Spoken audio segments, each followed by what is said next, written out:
السلام علیکم۔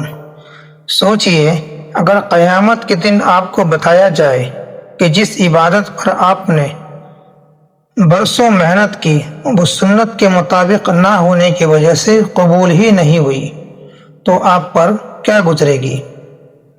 یہی وجہ ہے کہ ہر مسلمان کے لیے بدعت اور سنت کا فرق جاننا انتہائی ضروری ہے۔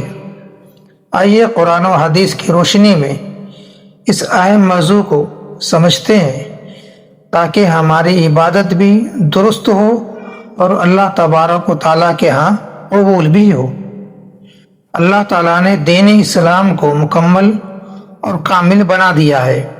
نبی کریم صلی اللہ علیہ وسلم نے اپنی امت کو ہر وہ بات سکھا دی جو انہیں اللہ کی رضا اور جنت تک پہنچاتی ہے، اور ہر اس کام سے منع فرمایا جو گمراہی کا سبب بن سکتا ہے۔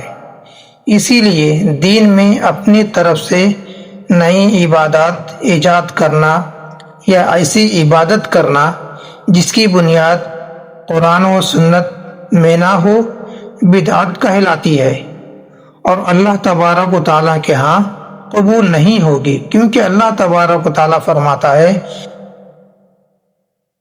الیوم اکملت لکم دینکم، آج میں نے تمہارے لیے تمہارا دین مکمل کر دیا۔ سورۃ المائدہ۔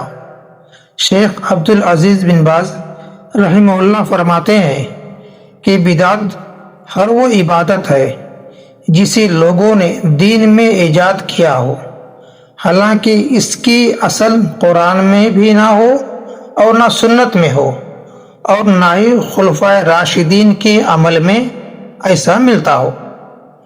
نبی کریم صلی اللہ علیہ وسلم نے فرمایا من احدث فی امرنا ھذا ما لیس منہ فہو رد، جس نے ہمارے اس دین میں کوئی ایسی نئی بات ایجاد کی جو اس میں سے نہیں ہے وہ مردود ہے۔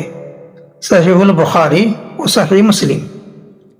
ایک اور حدیث میں آپ صلی اللہ علیہ وسلم نے فرمایا من عمل عملا لیس علیہ امرنا فہو رد، جس نے ایسا عمل کیا جس پر ہمارا حکم نہیں تھا وہ مردود ہے۔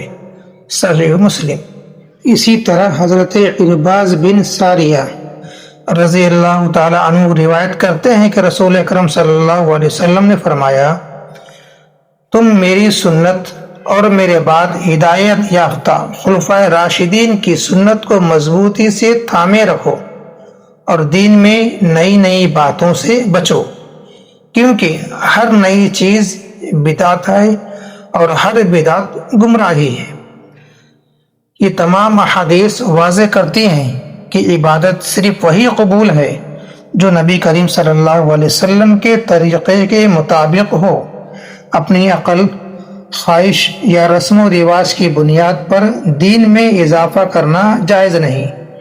لہذا ہر مسلمان کی ذمہ داری ہے کہ قرآن و سنت کو مضبوطی سے تھامے، صحابہ کرام رضی اللہ عنہم اجمعین کے طریقے پر چلے، اور ہر ایسی عبادت سے بچے جس کی کوئی شرعی دلیل موجود نہ ہو، کیونکہ کامیابی اسی میں ہے کہ انسان خالص اللہ کی عبادت کرے اور ہر معاملے میں رسول صلی اللہ علیہ وسلم کی سنت کی پیروی کرے۔